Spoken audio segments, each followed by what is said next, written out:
Welcome to Super Context, a podcast autopsy of media. How we consume it and how it informs our everyday culture. I'm Christian Sager, a writer and a designer. And I'm Charlie Bennett, a librarian and a radio raconteur. Each episode is us trying to understand the entertainment world that we all live in. Just a little bit better. Today's episode is about the Brian Eno album, Music for Airports. This 1979 instrumental record is considered the beginning of ambient music by many of its listeners.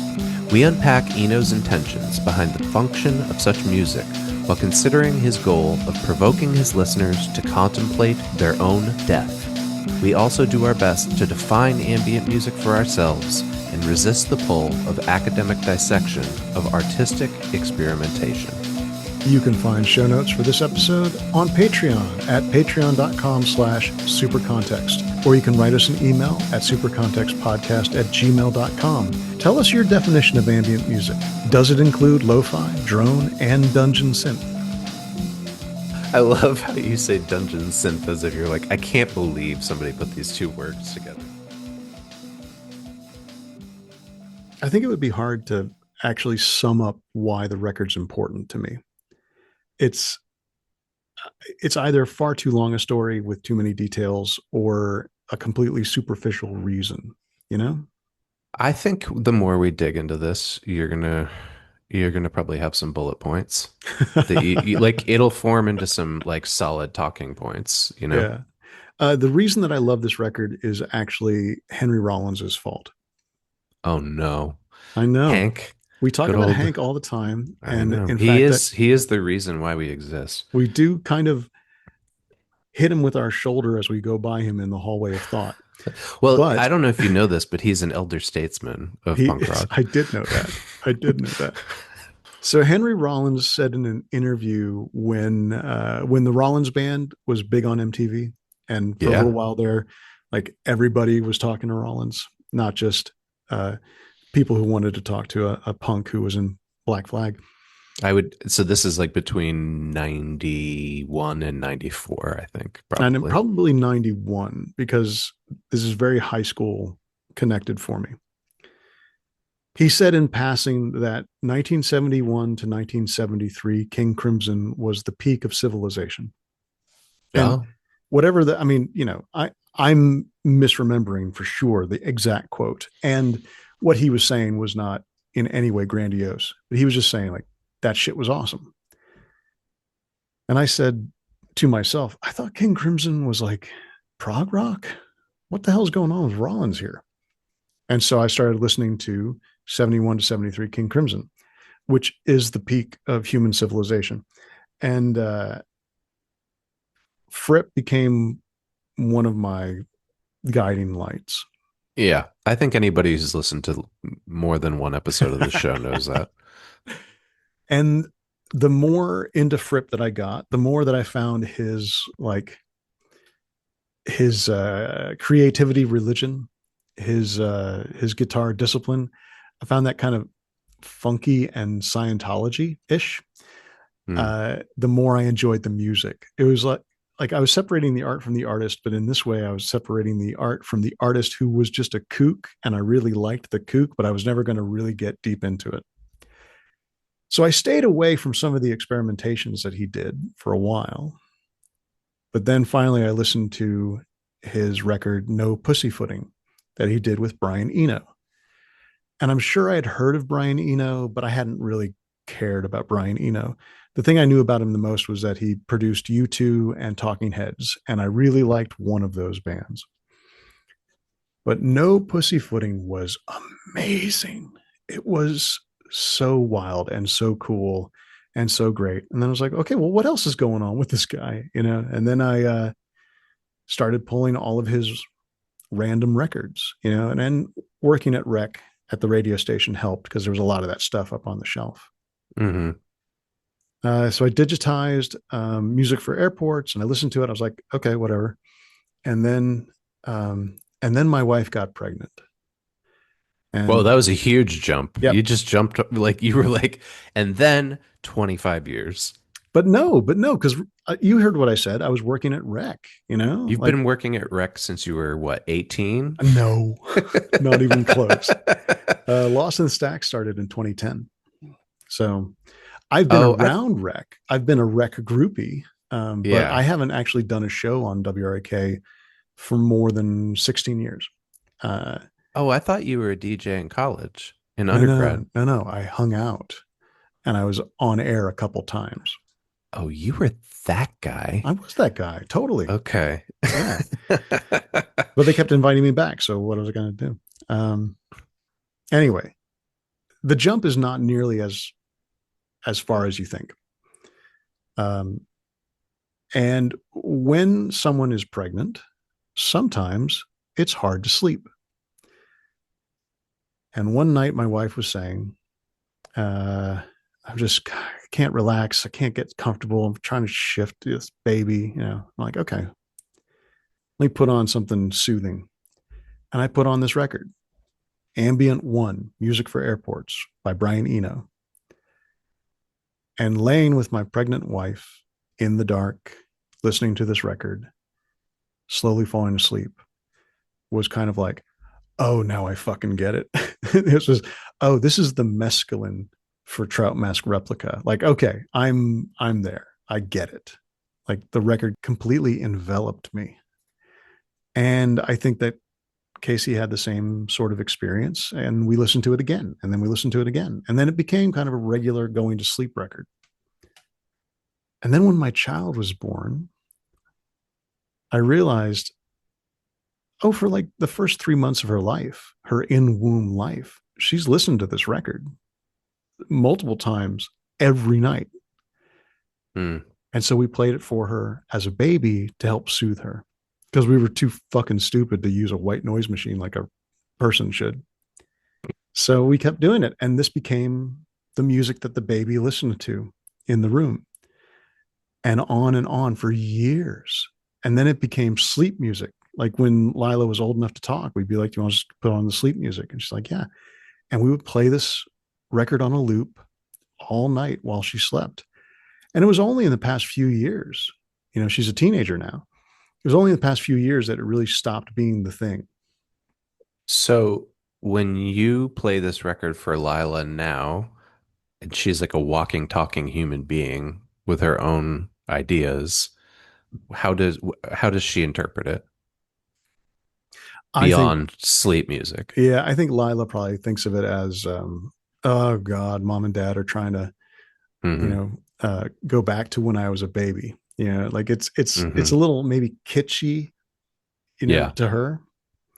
But yeah, my family has listened to this record thousands of times. I don't remember when it was. I think Lila was maybe a year old, maybe a year and a half. My now ex-wife and I babysat Lila one night while you guys went to go see the Wood Brothers, I think. Oh, And I remember we had to put this record on for that's her right. It was when part of the we, process. Yeah. yeah. Um, and I will say that lately I have been having trouble sleeping. I think this is a common theme. It was the theme of what you and I were talking about before we came on air. Um, Everyone's having trouble sleeping right Are now, you a little bit anxious, Chris? more than a little bit. And I am using all of the tools and techniques I can. So, I'm using the Calm app, which is this app that it has all kinds of stuff in it, but it is primarily based around meditation and sleep noises. So there's like guided meditation lessons on there. And then there are soundscapes like the sound, infinite sound of oceans or infinite sound of raindrops. And then they have these playlists that are music specifically created for the app to help you sleep at night. And a lot of it is ambient and described as ambient. And they even go so far as to like um, tell you exactly what hertz the music is Oh, wow. recorded at because like that may affect you differently. And then is the So it gives you some technical information for you to use in deciding how to use it. yeah, there's another term. I'm not great about all this stuff yet. Okay. Is it binaural? audio. Oh, yeah, yeah, yeah. Okay. I don't know There's what that means, some but of I it is recognize recorded that that phrase. way. Yeah. I Okay. don't fully understand it either, but it's the way that you receive it. Yeah. I think it's like ASMR. It's supposed to help like calm your body. No, it means you're a bat, right? Oh, well, I mean, I'd take being a bat over whatever I am right now. Um, but I was thinking about, I mean, I've heard this record ever since I took care of your daughter all those years ago. But also, I was thinking about it because I've been putting on these things all Yeah. night, every night to stay asleep. And some of them work better than others. And I've even like made my own playlist that is like music that I like that is along these lines that'll help keep me asleep. And Yeah. this record's on there.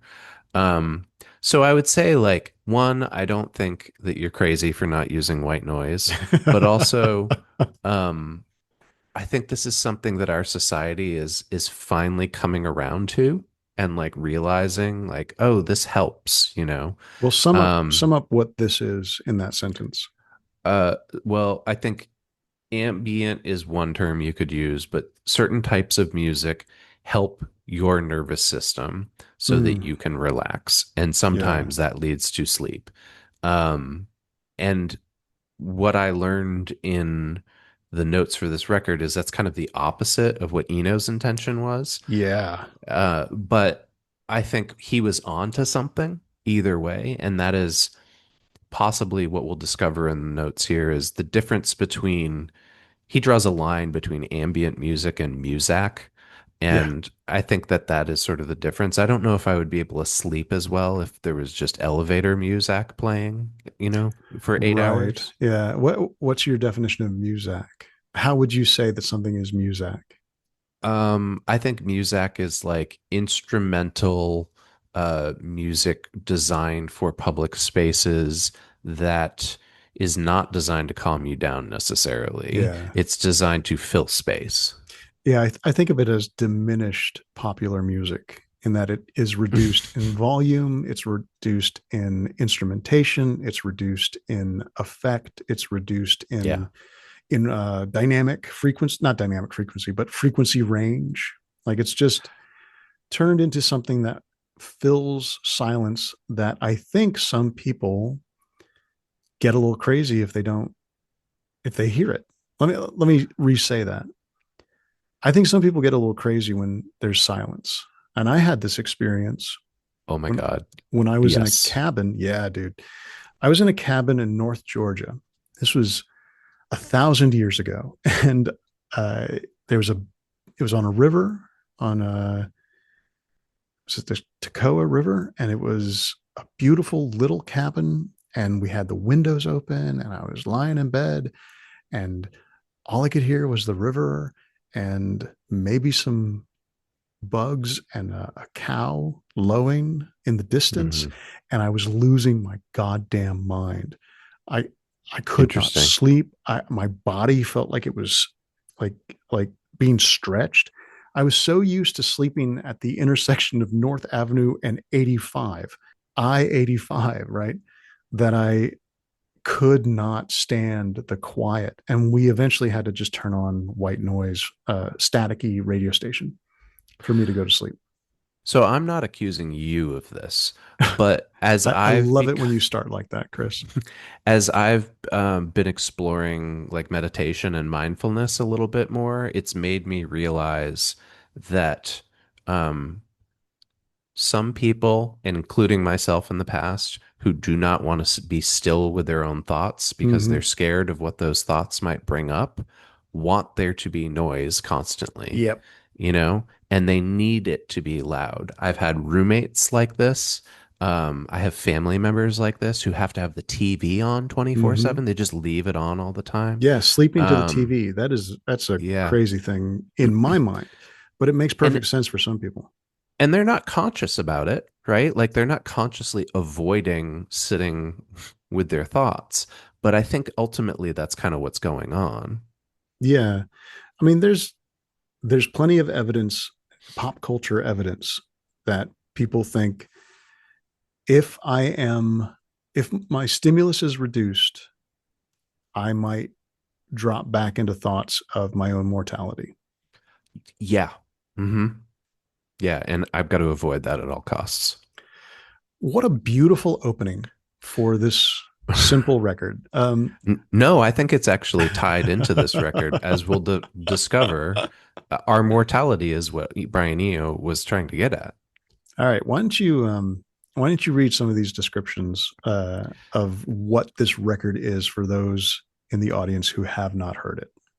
Yeah, sure. So this album was released. So first of all, this album is called Ambient One: Music for Airports, and it was released maybe in 1978 or maybe in 1979. No one seems to be able to agree. Well, so here's the thing. I put this quote from John Lysaker, who is Yeah. actually at Emory University, who wrote a academic text on the record Ambient One: Music for Airports. And I think the very first line, or the very first part of the first chapter, is in 1978, Brian Eno released Ambient One: Music for Airports on LP and cassette, to which you then put a note. Billboard says it was February of 1979. And then to which I say, I know it's crazy. People keep calling it a 1978 release, including Brian Eno Yeah. and academics, but then all evidence points to it being 79. It's a real Berenstain Bears kind of situation. I mean, what I suspect happened there is he made it in 78. So in his mind, it's a 78, but it Yeah. came out in early 79. And then you have Brian Eno on record in like an interview or a lecture or both saying, in Yeah. 1978, I released a record, and then you Yeah. cannot fight against that except with all the other evidence. So there's 4 tracks on this album. They are called 1/1, 2/1, 1/2, and 2/2. And I should say that over, you're actually just reading what looked like fractions: 1/1, 2/1, 1/2, Yeah. 2/2. It's instrumental. It is referred to as the first ambient album. Whether or not that's true or not, we'll get into. But as Lysaker says, each track organizes clusters of sounds that repeat at irregular intervals without any backing rhythms. Not only is it impossible to sing along, none of the tracks sustain the attention they initially gather, and yet it remains too interesting to ignore. I think there are a lot of quote unquote albums nowadays that could fall under this description, right? But I Yeah. believe at the time it was very novel. And surprising for a rock record label to release it and all that. Let me provide an anecdote to that. So I have only heard Eno's ambient stuff. And then last night while I was working on the notes, YouTube does these playlists Yeah. where they're like, it's YouTube presents such and such. And they had a YouTube presents Brian Eno. And I was like, oh, I'll just put this on shuffle and hear a bunch of different stuff. And all of his like 70s like rock and roll Yeah. albums came on. And I was like, whoa, this is not at all what I So thought this guy you've not did. listened to like Here Come the Warm Jets or Taking Tiger Mountain? Last night was the first time. Yeah. Uh, And I can see like his handprint throughout the yeah. history of classic rock and modern music, right? But it didn't become apparent until then. Yeah. I mean, Yeah. we mentioned this in the notes, but I have thought of him primarily as a producer as long as I've known about him. Yeah. Let's get through the record real quick before we get to Brian Eno's sort of artistic biography. So it's called Ambient One: Music for Airports. It would then be followed by Ambient Two, Three, and Four. So this was sort of a launch of a mini series that ended with Ambient Four on Land in 1982. Here is a more detailed description of each track. We can't possibly explain the sound, but we can tell you what the pieces are. So Mark Edward Achterman in Yes, But Is It Music writes this. In Ambient One: Music for Airports, 1/1 uses electric piano and piano, and 2/2 is composed of tape loops of random lengths, each with a recording of a single sung vowel. 2/2 is performed on a synthesizer that timbre of which is reminiscent of brass or woodwind instruments. It is very simple individual sounds that are really sparse and loop. Yeah. And people often call it painterly. Hmm. I think the thing that it makes me think of when I really sit and listen to it and try to pay attention is, do you remember when we did our Kate Bush episode and we were Yeah. talking about how she and Peter Gabriel used the Fairlight Yeah. synthesizer? Started messing with the new tool. Yeah. Yeah, this reminds me of that. And it's not too far off. I think it's like maybe 3 or 4 years away, but like he's not doing that. He's not recording these and then synthesizing the noises necessarily, but like I would say the piano doesn't sound all that different from the sung vowels, right? Right. Right. Like you don't necessarily separate the two out in your mind as different, not only different instruments, but different beings, right? He's constructed this in such a way that it feels like a complete piece. When I first heard it after reading the title, I thought that music for airports was an ironic statement. I thought it was sort of a cheeky airports, kind of, an unpleasant place that you don't want to be in. So here you go, music for airports. But what I didn't Yeah. know until a while in was that he did come up with this idea for this record to put it in an airport. Hmm. Yeah, it's very literal. The story goes like this. He doesn't apparently like flying, and he was in Germany's Cologne Bonn airport for several hours, and he was annoyed because the atmosphere was uninspired. I love that that's what he was annoyed by. Like, Well, I Brian get annoyed by a Eno's lot of other things first in airports. his image is very much the pretentious artist all the way, and he leans into it. Sure. So he started thinking of like what kind of music would you design for airports to make them more pleasurable. And so he initially started thinking like, how do I make something that's distinct from music, something that's not elevator music or easy listening, something that's not like derivative. And instead, he wanted to create space for thought. And because of Brian Eno's sort of outsized artistic uh, brand, self image, personality, he wrote in the liner notes an explanation of what this project is. Whereas conventional background music is produced by stripping away all sense of doubt and uncertainty, and thus all genuine interest from the music, ambient music retains these qualities. And whereas their intention is to brighten the environment by adding stimulus to it, thus supposedly alleviating the tedium of routine tasks and leveling out the natural ups and downs of the body rhythms, ambient music is intended to induce calm and a space to think. Ambient music must be able to accommodate many levels of listening attention without enforcing one in particular. It must be as ignorable as it is interesting. Something I wanted to point out as well about my experience with Brian Eno on YouTube Music, and I suspect it's probably similar on Spotify. I don't use Spotify for a variety of reasons, but like if I listened to that Presenting Brian Eno playlist, it only has this album on it like once out of like 50 songs, Yeah. you know? And then his other ambient work is barely on there. It's all like the kind of classic rock stuff. And then they have like curated playlists that are like, ambient music or things like electronic dream, evocative instrumentals, and deep chill, stuff like that. Yeah. It's really And interesting to me that ambient has a kind of accepted meaning now as a kind yeah. of music or a style or your expectation of what sounds and what structure you're going to get. Whereas when Eno declared ambient music, like capital A, capital M, ambient music, he had a particular practice or effect in mind that he was trying to present. Yeah, he's a music theorist. And so he was like really thinking, what is this? I don't know that he was thinking about a genre so much as like an approach to writing music, and it has become a genre, right? As Yeah. all things do. And uh, case in point with YouTube, right? Like those playlists are designed to keep you on YouTube and to Right. keep you playing their tracks over. They don't want it to Um, be ignorable. exactly.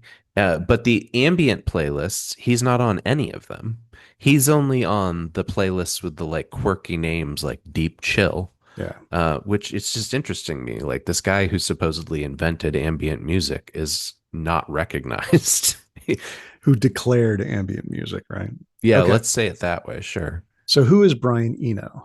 Well, he's still around. He's an English musician, although he says non-musician in a lot of interviews. Record producer, composer, and an artist. He was born in 1948 in Suffolk. He went to art school for painting and experimental music, maybe. I tried to find the name of his degree. The closest I Yeah. found was that he graduated with a degree in fine arts from Winchester School of Music. Okay. And he is an art school kid because the reason he's famous in this life is because he knew a guy from art school. And when that guy was forming a band, he thought, oh, let me get Brian because I need someone who knows synthesizers, tape effects, and like technical stuff to mess with this band. Mm.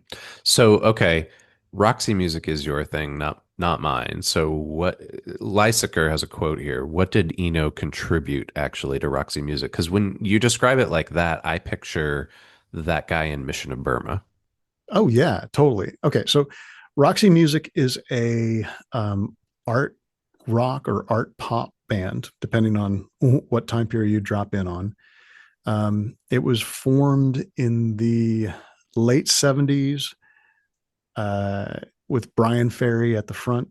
It is kind of like um, it's like the Cars in a lot of ways. It's a really shiny collage of rock and roll cliches, along with if Elvis and Nick Cave were the same person and didn't have any particular demons to exercise. And so, how do you hear Eno when you listen to Roxy music? Well, I don't actually know. I had to read it in a book for someone to finally explain to me what Eno was bringing to it. Okay. So the Lysaker description of what Eno did for the first two Roxy Music records before he left was treatments, keyboards, synthesizer, tape, and tapes.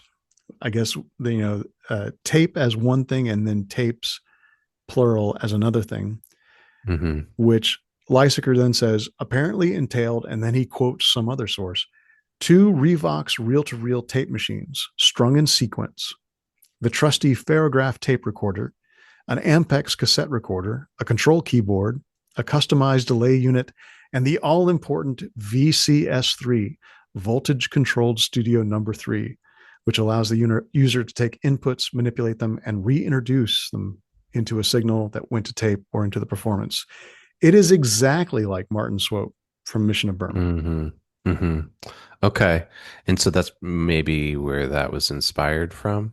Yeah, because this Um, was just a few years before Mission of Burma. I mean, I'm sure everybody was doing tape experiments all over the place yeah. because, this is the era of the reel to reel. And as soon as you start messing around with the machine, you're going to start thinking like, well, what if I cut this into a loop, or what if I stretch this out, or what if I do this or that, or I tape Yeah. something while we're playing? So you and I know what that means because we are a certain age and we both, well, I worked in a college radio station. You apparently just hung out and what, but, Ooh, but we someone's both have alpha seen, dogging. we both seen tape reels set Yeah. up like this, and we've both cut tape and pasted tape together. And like that, to be a DJ at my radio station, you had to Yeah. learn how to cut and paste tape. I mean, hell, both of us have rewound cassette tapes with a pencil. Yeah, exactly. Yeah. But I think there's probably a lot of listeners who have no idea what that means when we say tape, right? Like they may be thinking Scotch tape, or they may be they don't know necessarily. So you've literally got these big metal machines with reels on them that the tape is wound around. And the tape, I don't understand the engineering of it. I'm not a music engineer, but depending on how wide the tape is, it's able to record denser amounts of information, I Yeah, believe. it quite literally um, scrapes a little bit of magnetic material off the tape, which then gets read, kind of like a groove in a record. You know, Hmm. it's not the same process, but the damage to the tape is what then reveals itself as sound later. So the wider the tape, the more like tracks, the more Yeah. different sets of that, magnetic material can be messed with. So you can take a old style cassette tape, and I know cassette tapes are starting to get kind of popular again, but you can take one of Hmm. those and turn it into a 4-track Hmm. uh, studio tape, and it'll record onto the whole length of the tape. So that kind of, what's that, quarter of an inch, maybe Yeah, I less. think it is. Yeah. Probably less. Yeah, it might be eighth of an inch. But yeah, and then like I know from when I went into the studio with the bands that I played in, we recorded on 2-inch reel, Yeah, and that's expensive. But like 2 inches, that gives you a lot more space for information and more tracks. much higher altitude.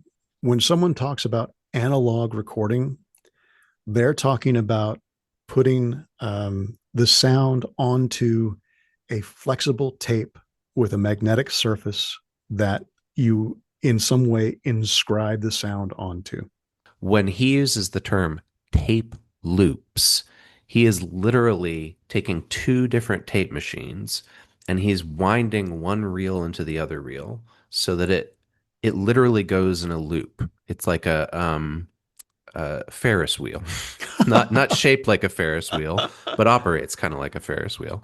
And the tape goes around, and depending on how much physical distance there is between these two machines, that's the length of the loop. Here's how dumb I am. My first thought was the more easily understood example would be no, like a timing belt in a car, Chris. I think you're probably that's a better metaphor. Is it though? Because I don't know that they even have timing belts anymore. My car does. It does look like that. Yeah. Um, yeah, it's not a Ferris wheel. Ferris wheel's a circle. That was dumb. But so anyways, so Eno's in Roxy Music doing this kind of stuff. Yeah, this is an Uh art school kid, young man who gets into a project where he joins a band that's happening and gets successful. He's part of Roxy Music for 2 albums and does a tour for each of those albums, and then bails because he wants to do other stuff. And also, we should just put this out right now. Eno is a very charismatic force. Like if you look at pictures when Eno's young, oh, that's some I like I saw last night. David Bowie level beauty and androgyny and compelling kind Hmm. of like fashion sense and all that. He looks like Katya, the drag queen that I'm so fond of. We've done an episode about Katya before, but Yes, we have. yeah, that's what he looked like. So it Uh, makes sense then, right, that he goes on yeah, to to do his work own with thing. Bowie. Yeah, and Well, Bowie in particular. Eno might have been too much for Eno and Brian Ferry on the same stage might have been too much, right? Two Oh. personalities in conflict. Hmm.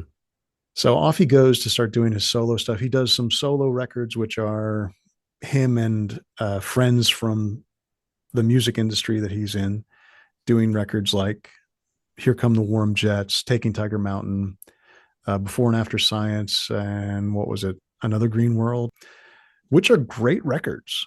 They're guitar rock records with like weird stuff happening and funny noises and snarky Hmm. lyrics and just like powerful stuff. So now we're coming up upon the period of which like you have really glommed onto, which is like him and Fripp playing around, recording these experimental records, and then eventually music for airports.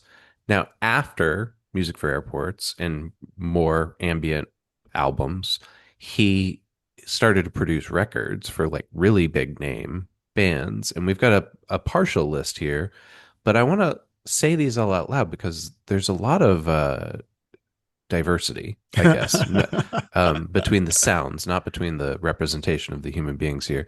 So we've got John Cale, John Hassell, Laraji, Talking Heads, Ultravox, Devo, U2, Coldplay, Peter Gabriel, Daniel Lanois, Laurie Anderson, Grace Jones, Slowdive, Carl Hyde, James, the band James, Kevin Shields, and Damon Albarn. Yeah.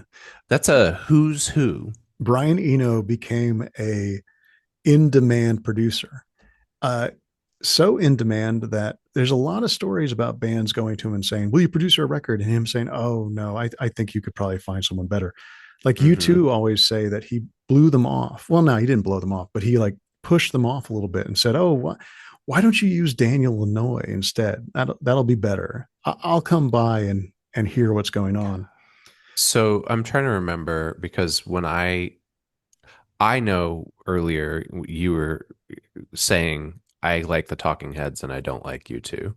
I like both of those bands. I am often embarrassed to admit how much I like U2. I But mean, I was a kid who was dismissive of the people who were listening to U2, which is yeah. stupid because everybody was listening to U2. Well, I grew up on U2, meaning that like my aunt always played U2 and I was like I learned to like it from that. I also find them somewhat annoying, but I still like the songs. But if correct me if I'm wrong, I think it's Octung Baby when he gets involved Oh with them. It's no. earlier than that. Yeah, Unforgettable Fire. Oh wow. Oh okay. Yeah, he and Okay. Daniel Lanois are the team that does Unforgettable Fire, the Joshua Tree, and then gets to Octoon Baby. You know, Okay. but I'm Ian, surprised you know so much about this for not caring for them. well, I care about Brian Eno now, and I did do Ah, research for okay. this podcast, dude. Gotcha. Gotcha. Okay. Okay.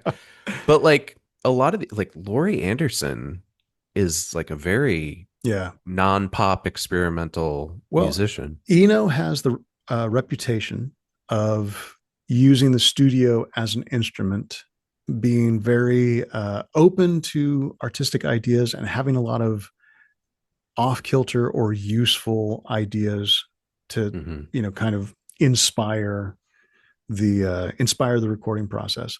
When he worked with David Bowie, he did not produce the Berlin trilogy, Low, Heroes, and The Lodger, but he was like an essential part of the planning and the vibe. Mm. Like he was coming up with sounds and ideas and talking to Visconti and Bowie about what they were going to do. So then let's get into this. Not only does he do all that, but he's also, quote, a conceptual and installation artist, a generative music composer, and he composed the Windows 95 startup sound. Yeah, he was tasked with coming up with that little fanfare. I think the number was like he wrote 85 versions of that chime. Wow, really? Uh, It's like two notes. Yeah. yeah, the guy's a working artist, and he does all kinds of shit. Some of this stuff I had no idea about. So this, I don't even know what this sentence means. In the mid 70s, he co-developed Oblique Strategies, a pack of cards featuring aphorisms intended to spur creative thinking. I think it's Yes, like uh, a game. stop guessing. I will tell you what they are. Okay. It's a deck of cards that on one side has a aphorism or pithy saying or something to knock you off your creative rut. So if you're Mm. working with the oblique strategies cards and you're doing your composition of whatever, you say, okay, we flip an oblique strategy. You might discover that it says, do the next thing in reverse. Oh, okay. You're like, okay. So it's kind of like tarot, but modernized. I mean, I guess so. I don't know enough about how tarot works to really say it's like um, having someone jump into your process and say, hey, do it like this. And Yeah. if you accept that, you're like, okay, well, I'm just going to trust this outside idea to guide me on the next, you know, piece of the process when I'm doing my art. Okay. And then this one, I think I'm interpreting this one wrong. His installations have also included the sales of the Sydney Opera It House was in a projection. 2009. No, no, no, projection on the Okay. sales. Yeah. He didn't literally build the No, sails no, on no, top no. of the yeah, okay. And But the Lovell telescope at Jodrell Bank I in mean, 2016. yeah, when you say, well, he didn't actually build the sales, that kind of, yeah, of course he didn't. But then also, he was quote unquote allowed to do a light projection installation on the sales of the Sydney Opera House. Gotcha. Okay, that makes more sense. He's also a Okay. writer and an activist and was one of the co-founders of the Long Now Foundation. It's kind of amazing, this guy and his career. I'm actually jealous of his seeming uh unstoppable creative energy. Yeah, I think it's very admirable, and it's almost like he's something to aspire for, because not only is he's not just like doing the same thing over and over again, he's constantly reinventing and finding new ways to be creative and engage, I think, his own intellect. Yeah. He's also very aware of how he comes across and very aware of his image as an artist. He's a kind of amazing mixture of influencer. What would you call a person who is working on the fact that they are famous and their brand, while also having all of this work that people validate in many Hmm. ways. So let's dig into the details on this record then. This is how he created this record. We mentioned this, that the tape loops, they go back to 73. Sounds like No Pussyfooting is the first time he does tape loops. That he did the like official recording of it, but he was doing tape Yeah. loops in art school and he did tape loops on Roxy Music. But then he Okay. started doing these experiments of, well, let's try this and see what sound we get from This is your favorite record, so I'm going to butcher this. that. I feel like if I read this out loud, I think I'm going to somehow get it I think wrong. it's better that you try to describe this record so Okay. you just say it like you kind of understand it instead of me saying, oh, here's the part that sounds like whale song. You're right. You're right. It would be better. Okay. So he would take Robert Fripp's guitar sounds and he would run that into the two tape machines as we spoke about earlier. Those would feed back into each other. And then the guitar melodies, when they were recorded, they would then bounce back and forth between the machines, which would create these delays. It's the same effect as like a delay pedal would give you today if you're playing a guitar.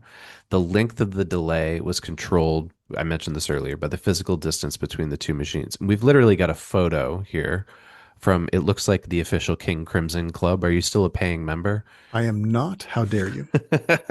And it's a photo of the two machines in a studio. Um, and you can see the timing belt. Um, and What do you they think of they that? What does that picture make you think of? Oh well, I've seen these machines before, so I know exactly what they're doing. Yeah, it does make me think of a timing belt. Sorry. Yeah, I'm not making fun of your metaphor. I think your metaphor is better than my metaphor. Well, I'm glad we've established that. Yeah. But then he kept doing this with an album called Discrete Music in 1975. Um, and it sounds like he used synths on that record to do kind of the same thing. Instead of Fripp's guitars, it was synthesizers. I Uh, think the thing we should take from all of this is that there's a lot of techniques now that are super easy because of digital sound processing. Like you said, a delay mhm. pedal, you know. Yep. But Yep. what? Oh, and even that's antiquated now, right? Yeah, the Like pedal, you, yeah. yeah. I mean, you can just plug into your laptop now and do all these things. But what these folks were doing was using the physical property of the recording medium and messing with it Yeah. to get some kind of effect. In a lot of ways, they were saying, well, what would happen if I did it like this? What if I took two loops of tape and played them against each other so that they phased kind of in and out of unison. And I Mhm. got all these weird sounds. Yeah. And then he's doing all this experimentation and he gets hit by a taxi cab. Another big jump, Chris. What are you doing? He's crossing the street in 1975. He gets hit by a taxi cab and he spends several weeks recuperating and he's stuck in one room at his home. And so there are multiple notes here about this woman, Judy Nylon. Uh, and sometimes she's described as a fellow friend. Sometimes she's described as an artist. Sometimes she's described as an ex-girlfriend. I think probably all of those things are true to Yeah, varying almost degrees. undoubtedly. But Yeah. what she is in terms of her work is she's a punk and glam rock singer and artist. Okay. So she brings him a record and it's 18th century harp music. And I think the idea was like, you should listen to this while you're stuck in bed. It'll help calm you down. It'll help keep And you the two of them placated. shared some interest in like listening to music that wasn't part of the rock scene, that kind of thing. Yeah. So he puts this record on and he lays down and then he realizes that the amp was on too low and he didn't want to get up and fix it. So he leaves it there. And it sounds to me like I'm going off the notes now for a second here, Yeah, Charlie.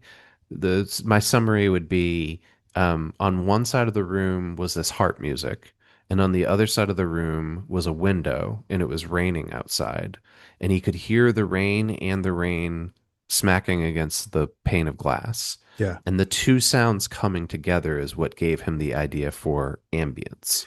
With the sound on the record being a little too low Yeah. to be like fully experienced. So things were mixing together. Now, it is important to acknowledge that Judy Nylon says this is a little this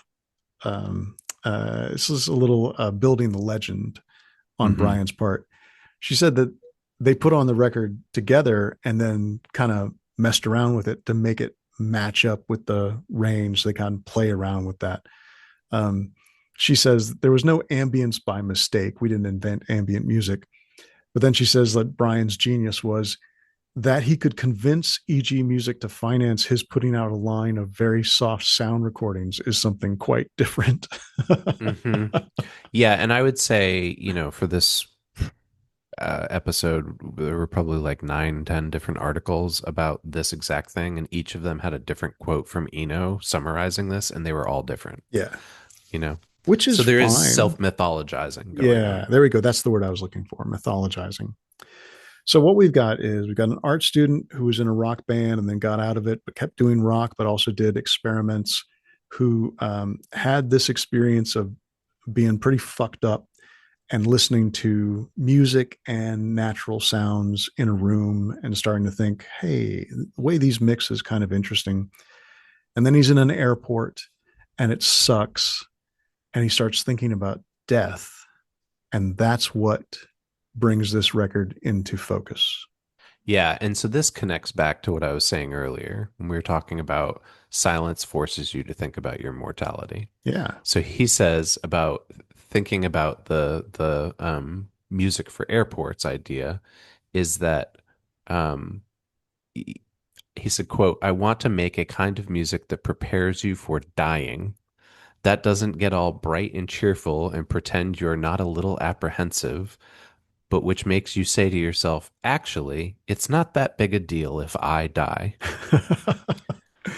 Charlie, let me ask you, Okay.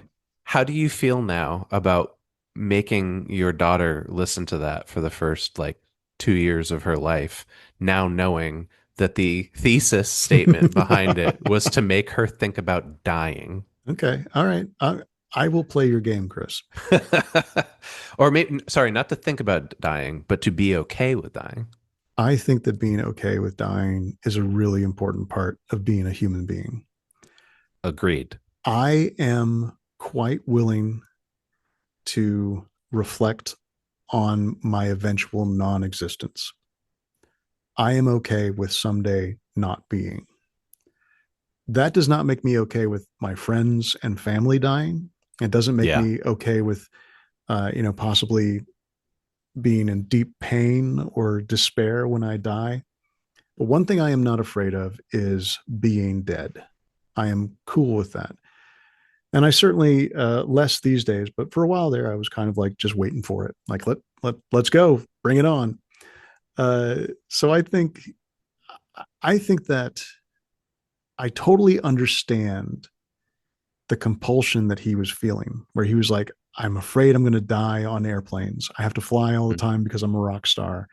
Um, I I need to think about what would be ideal music, and need to think about probably was not really what was going on, but taking your artist sensibility to the situation you're in.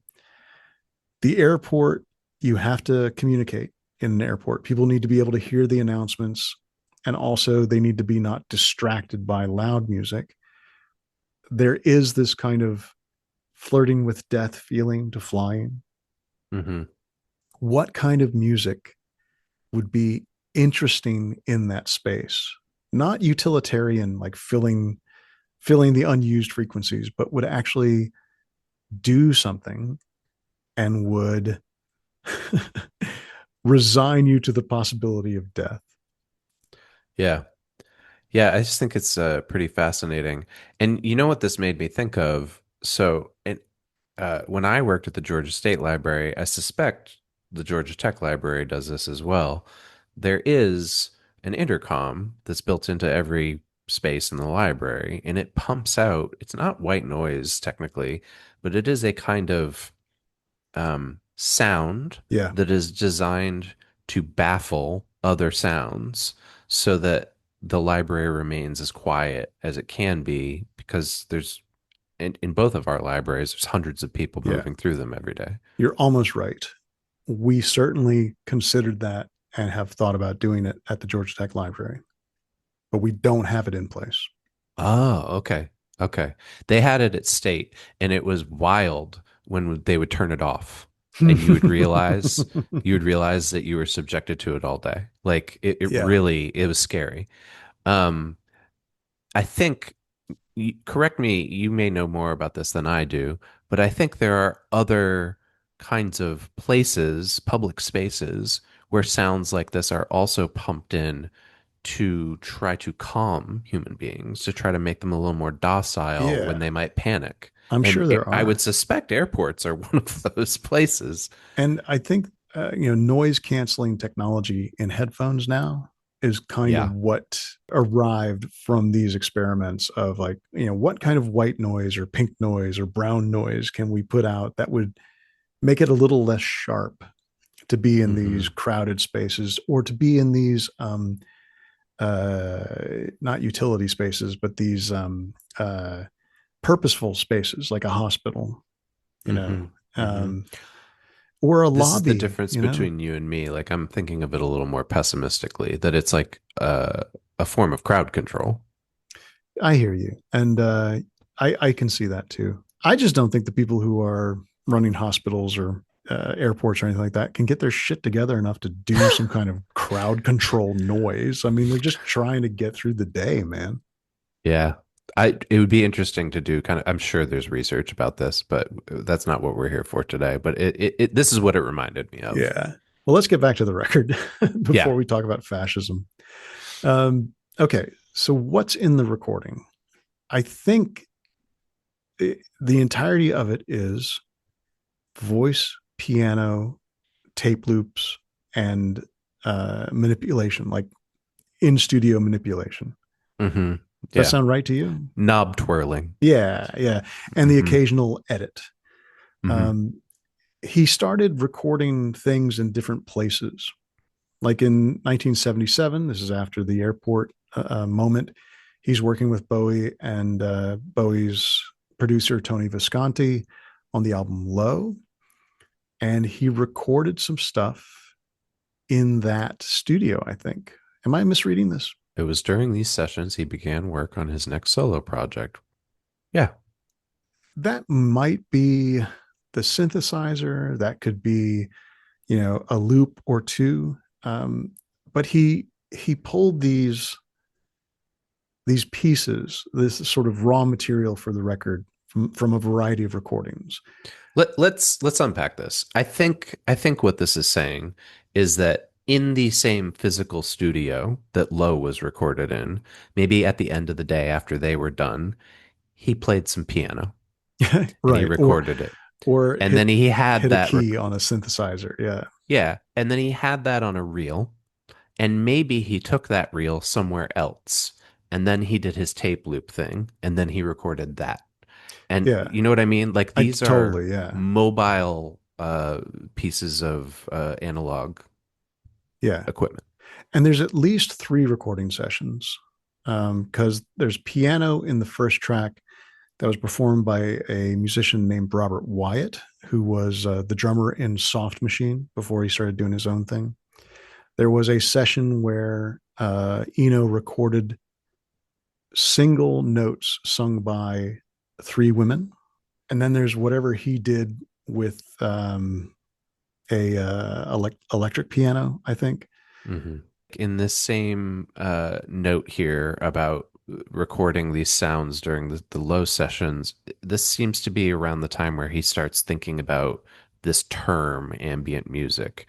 And this is the quote: it's designed to modify the listener's perception of the surrounding environment. In the liner notes of the record, he writes, quote, ambient music must be able to accommodate many levels of listening attention without enforcing one in particular. It must be as ignorable as it is interesting. And his interesting comes from how he assembled these machines, right? I mean, Mm-hmm. not he's not literally building the machines, but he he makes a tape loop. He does stuff to it, like he slows it down, or he drops the pitch, or cuts a note out of it or something. Lets it play, and then he plays another loop to see what happens when he listens to them together. So this next section, there's a lot there. So I'm going to summarize this, and then I want to hand it over to you because this is your ballpark. Okay. There is a lot of very dense information about not just saying like, and then he used tape loops. It's like, here's how he used the tape loops. Here's how wide the tape was. Here's the exact amount of seconds that there was between notes. Like it gets into some math. And I don't know that we want to read that out loud to the listeners, but I'd like you to sort of Okay, yeah. condense that. Yeah. So here's a good summary. To compose the music for airports, Brian Eno's experiments focused on using small recordings of music, sustained notes or 3 to 4 note phrases, and looping them at different rates determined by the length of tape they are recorded on. So he could make these loops that would play and would never stop, right? These infinite Yeah. loops of three notes on a piano, or two women singing two different notes. Hmm. And if he And duplicated them and then cut a 1/4 inch out of one of them and then played them simultaneously, they would be in unison until they weren't. And then they would stay, they'd be out of unison, out of unison, out of unison until they had looped around enough that they matched again as they did at the beginning. hmm So then, we get a little more into this sort of idea. We move from the physical object, I guess, the tape and the sounds that exist on it that have been manipulated into the theory, right? Yeah. What is this? What purpose does it What is serve? this art project that you've gotten into, Brian? And I believe one of the articles we are referencing here, the title of it is this music, right? Which is like one of it's an academic paper, Yeah. and it's one of the core questions is like, okay, here's what Brian Eno did, but does this qualify as music as we understand the term? And we get into we remember we talked about Muzak earlier, right? And there's an interview here with him, and they ask him, because he hasn't put the record out yet, is this like Muzak? And he says, that's right, but really beautiful too. I'm very, very pleased with one of the pieces. Again, it was done with a minimum of good intentions. I didn't go into it thinking I'm going to make a very interesting piece of music here. I went into it thinking I just wanted to make something that would work in an airport, that would actually make you think that flying was a pleasant thing to do instead of an unbearably uncomfortable thing, as I think it generally is. So that's the huge human idea. Hmm. And then he goes to this description of what he did. The particular piece I'm referring to was done by using a whole series of very long tape loops, like 50, 60, 70 feet long. There were 22 loops. One loop had just one piano note on it. Another one would have two piano notes. Another one would have a group of girls singing one note. There are 8 loops of girls' voices, 14 loops of piano. Like it's what do they call that, from the sublime to the mundane. Like he has this grand idea, even if he's trying to say, oh, minimum of good intentions. He's got this artistic concept, but it allows him to play with the material that he uses to make a record.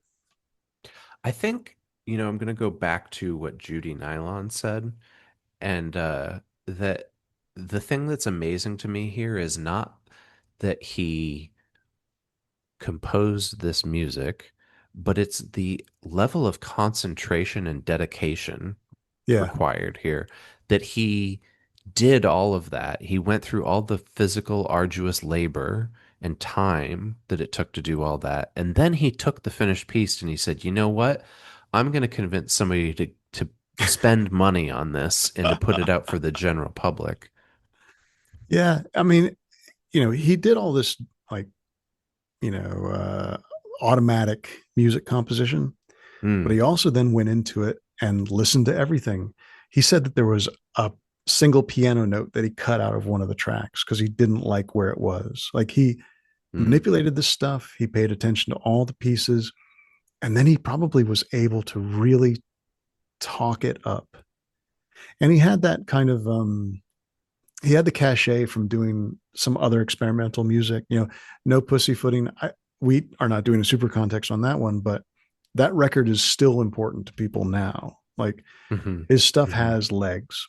And so there must have been a little bit of, okay, Brian, I guess go for it. Yeah. Well, also, we'll get into this when we look at the record label, but like, I suspect that some people recognize that he was a visionary, right? And that like he was onto something special here, even though, as we will discuss, it was not received very well when it first came out. It's interesting to me, like I've listened to this record a lot, and I just assumed that the piano was like multiple notes played on one tape and then multiple notes played on another tape. And the way he's describing it here, he's just hitting one note per tape. So like, I'm gonna just hum it like dun dun dun dun. That isn't on one tape. That's potentially four different tapes coming together to make that rhythm. Potentially, yeah. Or two notes on one and two notes on another. And then sometimes they sound like they're complementing each other, that they're in response to each other, or sometimes they're separated out. Yeah. I mean, it's obviously we're doing a lot of talking about music, but it is important to recognize that the end result of this was accidental in a lot of ways, but the accident was really well prepared. Hmm. And then two other things I want to hammer on here about the making of the record. One is it's really important to emphasize this is not just Brian Eno by himself. These are collaborative albums. Um, like he got these women to sing this note, Mm-hmm. He got Robert and Wyatt to record a piano figure for him. yeah, yeah. And then we come to this paragraph, which is from the Yes, but Is It Music article. And I felt like this really nailed sort of the thesis of this album slash episode. Ambient music blends with the existing sounds in any environment to create a new sonic environment. This cannot truly be said to be a quality of ambient music alone, as all music aims to do this in a certain sense. Nevertheless, in ambient music, the composer presumably is more consciously aware of this purpose. For Eno, ambient music is not so much about imitating specific sounds from an environment that does exist as it is constructing sounds that give the impression of an environment that might exist. So that's getting back to what I was just talking there. He's giving the impression that there's a piano being played, Yeah. but it's actually one note being played on four different machines.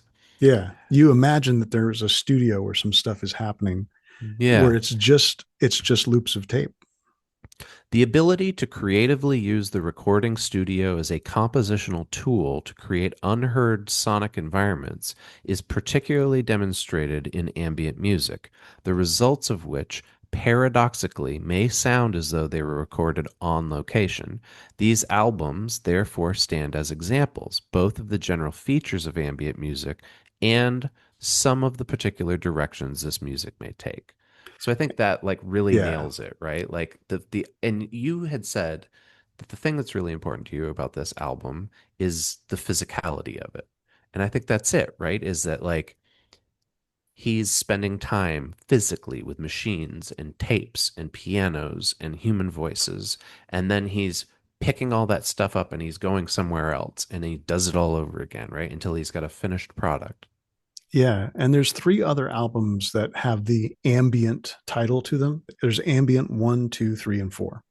And Ambient 1 is the only record that I am obsessed with. Hmm. The others have a lot of collaborative work, like Ambient 2 is with Harold Budd, a pianist. Ambient 3 is with Laraji, that we mentioned before, who is a prolific composer and an ambient music player.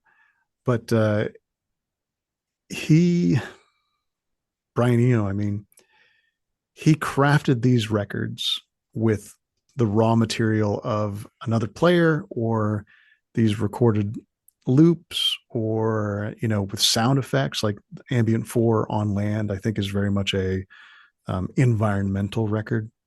Hmm. But there's something about the spareness. So much space is defined by so little sound in Ambient 1 that it seems Hmm. like the most impressive record of the bunch, even though I think as a composer and musician and collaborator, it's probably not. Well, we'll get into it shortly, but Pitchfork has a list of the top 50 ambient albums of all time.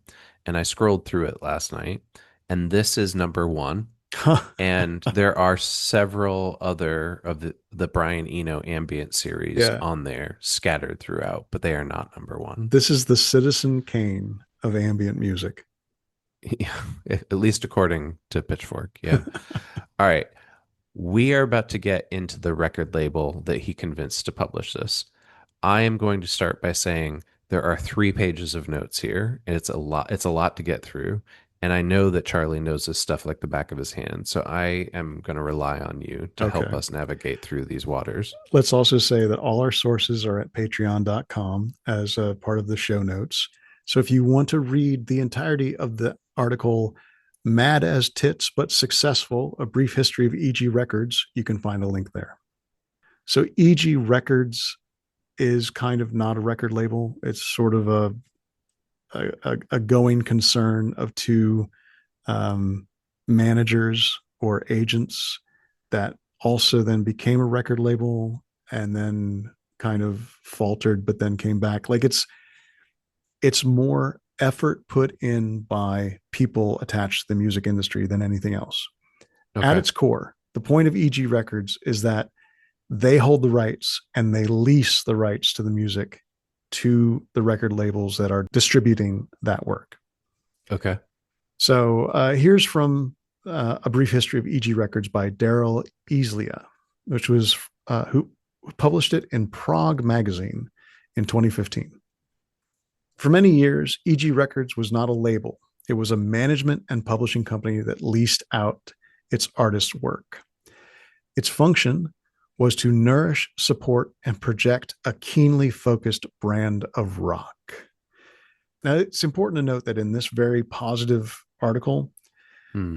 it's they're also described, EG Records is described as a group of rich kids playing at music. Yeah. So EG is where Roxy Music ended up, and King Crimson and Brian Eno. Um, all of these young men playing rock and roll derived art rock Hmm. after the war. You know, after rock and roll came to England and then was turned into something else, and then they started playing at it, messing around with it. And even the two guys who formed EG, David Enthoven and John Gaden for E and G, they were in a band first, Hmm. playing music. And here's a description of them.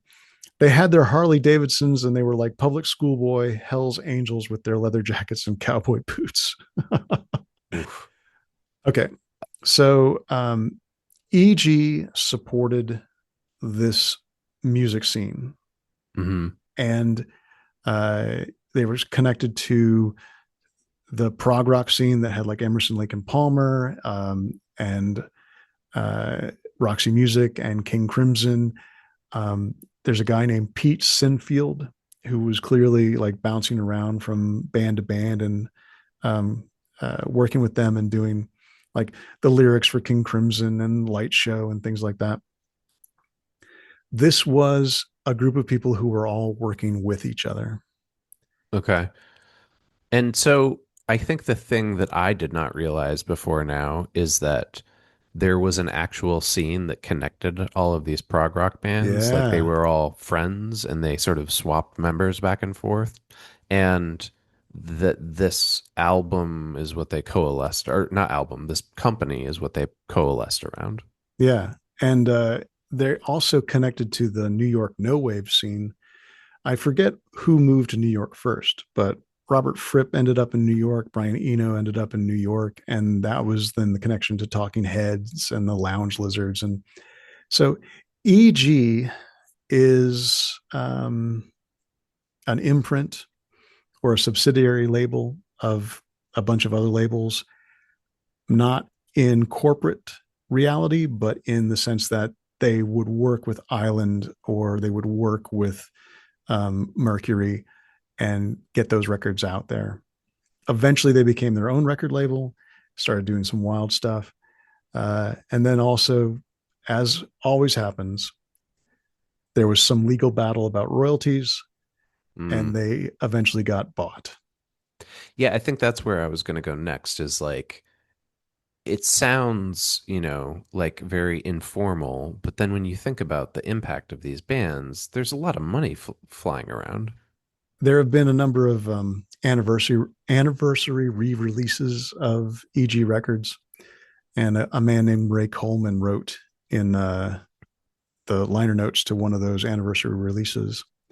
The public profile of EG Records may have been quieter than some of its contemporaries throughout the noisy, marketing conscious 70s, but its artist led policy was never in doubt. A proud and mature record label that thrives on new horizons. Yeah, okay. So this is making sense for me more now, and hopefully I think that the listeners will have a similar reaction. Like it's interesting to know that this was all like a community of friends Yeah. And until money got until involved. money got involved. But Yeah. and also it wasn't like Brian Eno made a record of spare tape loops that people didn't quite know what to do with and then got a Yeah. record label to release it. He was doing stuff with EG and Yeah. had successful glam rock records, we'll call them. And the people that he worked with also worked with EG, and everybody supported the ongoing work. It wasn't like Hmm. this is the record that'll make $1 million. It was more like, yeah, we release stuff. Stuff goes Uh, out. This is like when Joe Lally puts out a solo Yeah, record there you go. and Ian MacKaye doesn't bat an eye. He's just like, of course we're going to put that out. Yeah. So I see here in the notes too, then like they were distributed though by Polydor, which is a fairly big name label. It's a British record label, and it's part of, oh, we were just talking about these folks last week, Universal Music Group. Yep. So here comes the big five. Close relationship with Interscope, Geffen, A&M record label. That's I thought those were three different I labels. I Now, did too, now it's but one they're thing. now a bunch because Universal bought them all up. Oh, okay. Okay. That's funny. So yeah, so Polydor is distributing all of those different record labels now, but now it's all just basically the same thing is the gist. Yeah, Polydor was a record label started in like 1913, and it Okay. went through a bunch of different iterations. Like it was a jazz label for a while, and then the Beatles were on Polydor for 1 year as a backing band for somebody else. Okay. And then Polydor distributed a lot of EG stuff. But I had so many notes on Hmm. the history of Polydor when ultimately what it is that, yeah, EG was a collective in a way that Hmm. was making music, holding onto the rights, and getting them distributed by other record labels. And those other record labels were just being transformed and subsumed and bought on the way to the big five that we always talk about. Why don't we take a break right here? And when we come back, we'll talk about how this album was received, both in terms of sales and critical reception. Hey, Chris, this break Mm. kind of doesn't matter anymore, but I think it's an okay time to say to people, we're on Patreon. You can join us for any amount of money you wish to throw into the pot once a month. You get everything that we've put out ever, including the mini-sodes and the bloopers and the extra episodes of Super King Context. And you'll get whatever we put out in the future that's Patreon only. Although with you, I just don't know if I'm ever going to convince you to do another mini-sode. Although I desperately want to, because I got to talk to you about one battle after another, man. I would be up for that. I don't know that we can record it, but I'll tell you what we can do. Why don't we try to replicate music for airports just between the two of us, and I'll do the piano and you do the female vocals. Right now. Ding. Uh, and we're back. So this little art house of a record, it must have sold, minimally, right? Well, apparently not. It has sold over 200,000 copies, That's which crazy. makes it one of his best-selling solo albums. Yeah. And if you look up the numbers, oh, and also that's 200,000 copies in its lifetime, since 1979. And It, that's physical. yeah. That's not even accounting for all the digital plays it's probably received. Yeah. The 1,000 streams that my Hmm. family has done. If you look up the numbers for the other three ambient records, they don't even have numbers. It doesn't register. What do you think that is? Do you think that's really the quality of this record compared to them, or do you think it's just that it's the first one? I think it's the first one. It has a legend around it. It's been talked up. Music for airports is much more compelling than on land, plateau of mirrors, Mm. radiance, all that stuff. You mean just the phrasing? I mean, music for airports, It's evocative. it's evocative. Yeah. Or it creates a question immediately. Well, did you know this? It has actually been installed and performed in at least five airports. So I didn't believe that when I just heard it. Yeah. So for this episode to have to go and track that stuff down was really satisfying. Yes. Is that not crazy? It's pretty wild. And so this is just the very short, like it says, it has been met with resistance from some travelers and workers who deem it disruptive. It has also been used in clinics and hospitals to soothe patients. Well, I can get behind that. I mean, that basically is what we were doing in my house.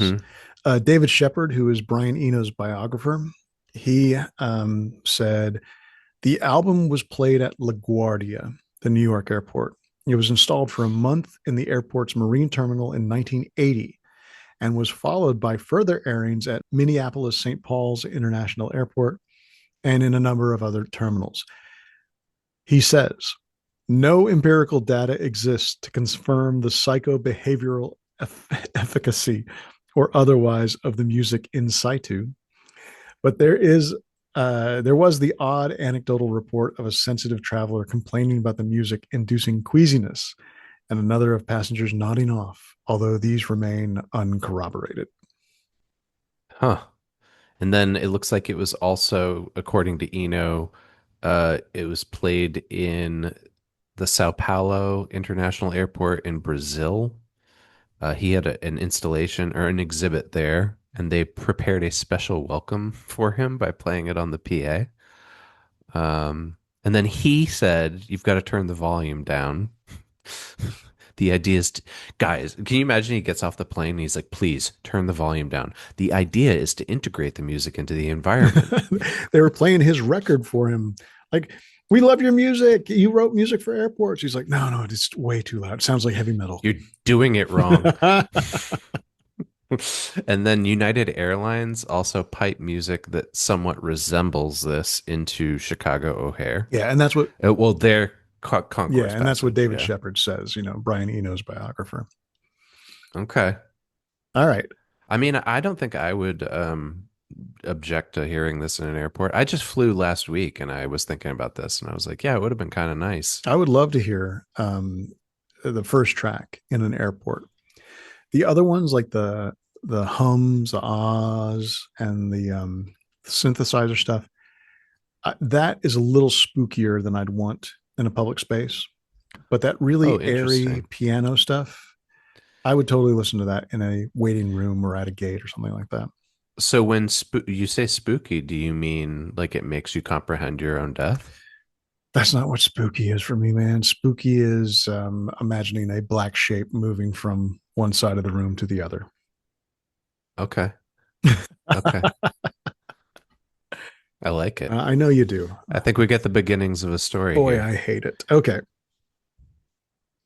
And I just said that we listened to this in the house at night, and then I described this like weird vision.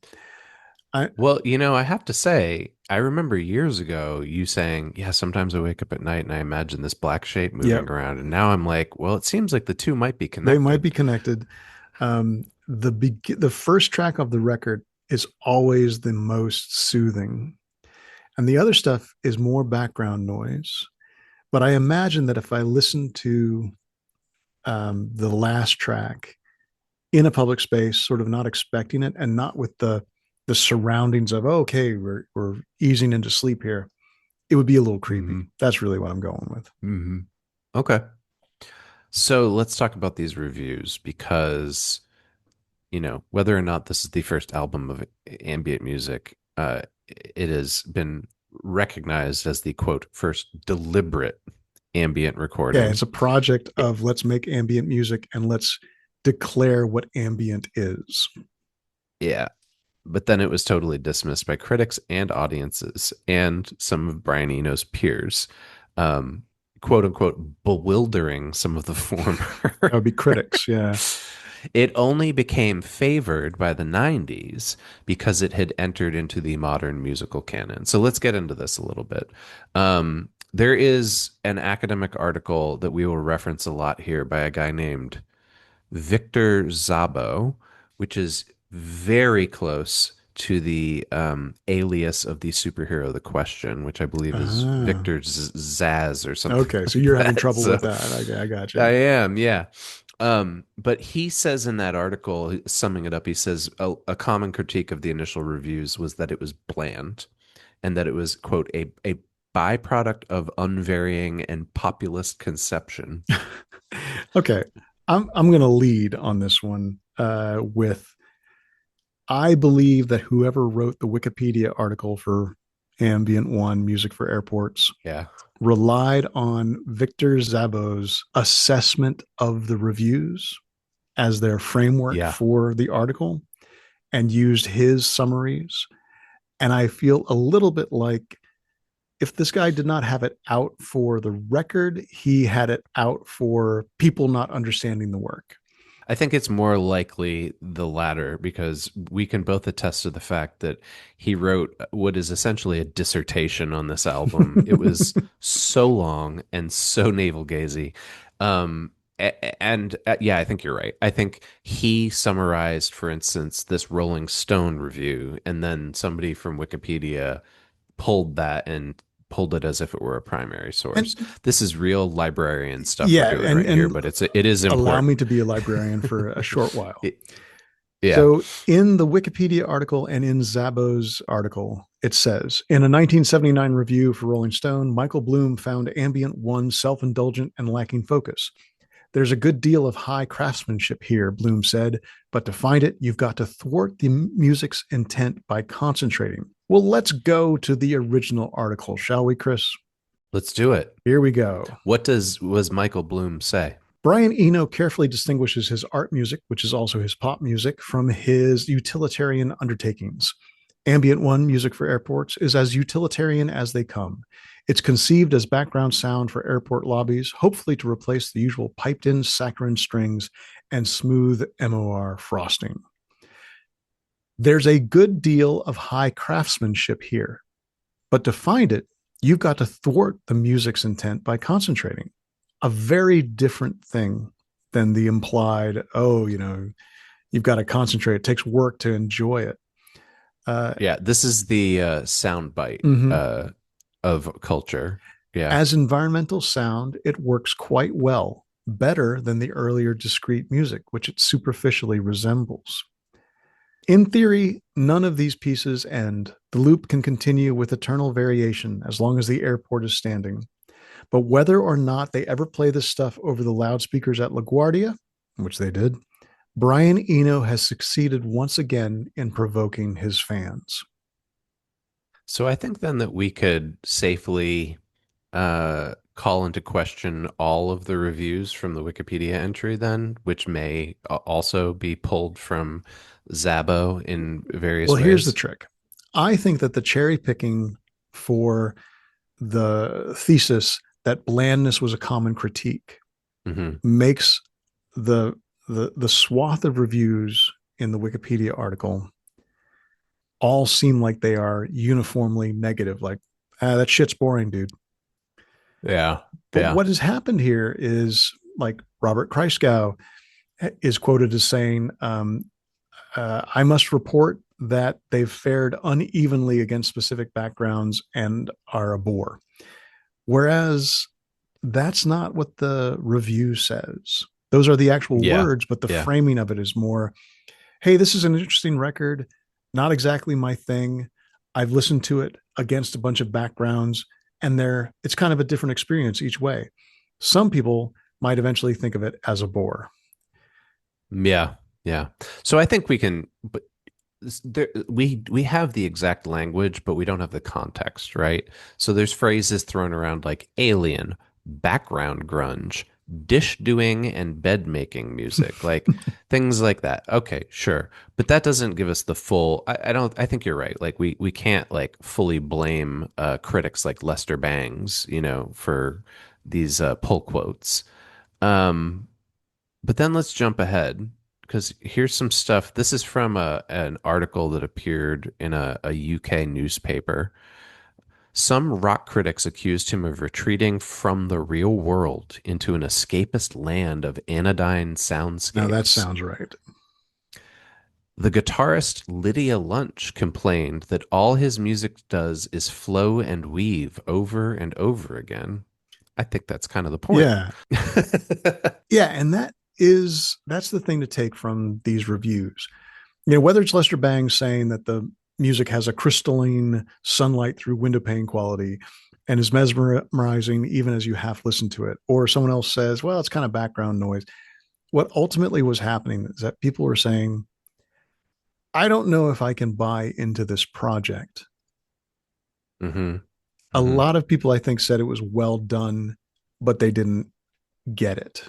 I think that's more accurate. Yeah.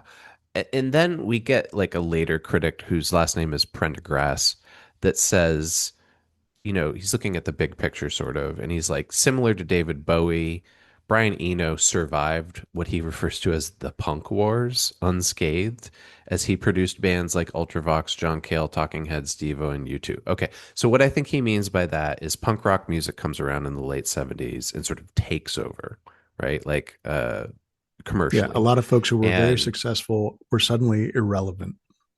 exactly. Yeah, but Bowie and Eno come out on the other side as critically and popular as ever. Um, but he says, yeah, if you look back at his work, though, it shows, quote, the punk intelligentsia was far out of range, and he was far ahead of in how he was thinking. Embryonic ambient in the making. This is the reviewer writing. Okay, okay. So this is the thing with this record and with Eno. Because his fame continued, because he kept doing art, and because people kept going back to Ambient One, the first ambient record, to talk about it, it's gotten more um, retrospective praise and Mm-hmm. retrospective idolization, maybe. People keep using this as the thing to kind of stand in for the whole art project of ambient Yeah, music and architectural music. I think that's fair.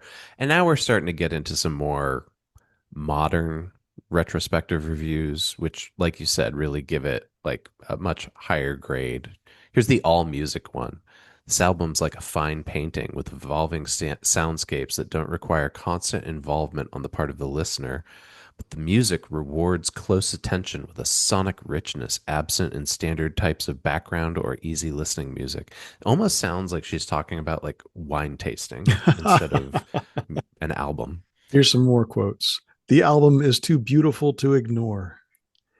It's a soothing and sublime, useful album when you're feeling particularly delicate. I really liked that one. Yeah, when you're feeling particularly delicate. It's like that's like almost like a commercial for some kind of product. When you're feeling kind of delicate, why don't you put on Brian Eno's Music for Airports? It's very soothing and sublime. And then we get to Pitchfork, which you and I both have feelings about. But that's not to discount this review. Grayson Haver-Curran wrote, to hear music for airports as more than a background bomb, these four tracks remain wondrous and transformative, able to rearrange the air in a room. Spin said it was the fourth most essential ambient album. Pitchfork in 2016 said it was the best ambient album of all time. The Rolling Stone Album Guide said it defines the ambient aesthetic. It's included in the 1001 albums you need to hear before you die.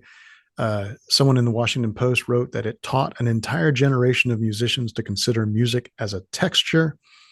Oh, it's also used as a way to connect Brian Eno as a composer to Steve Reich, Philip Glass, Terry Riley, and Lamonte Young, who I'm not familiar with. But Steve Reich is a very sort of almost a math rock composer, like looking at Mm-hmm. patterns.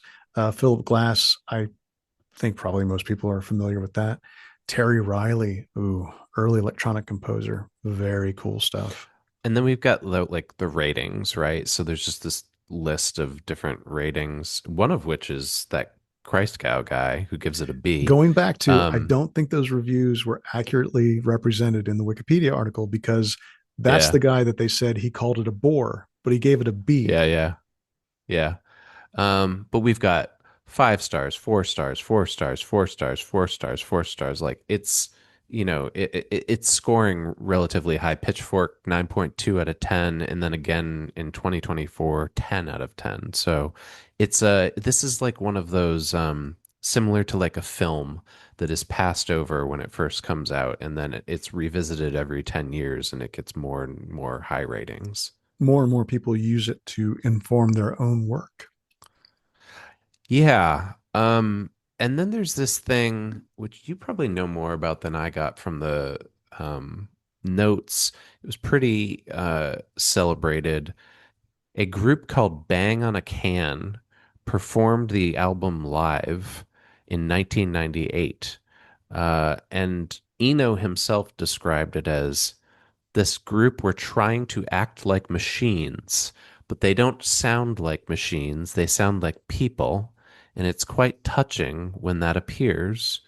He found that it was emotional and it moved him to tears. And he said that he also knows that Lou Reed and Laurie Anderson also were moved to tears.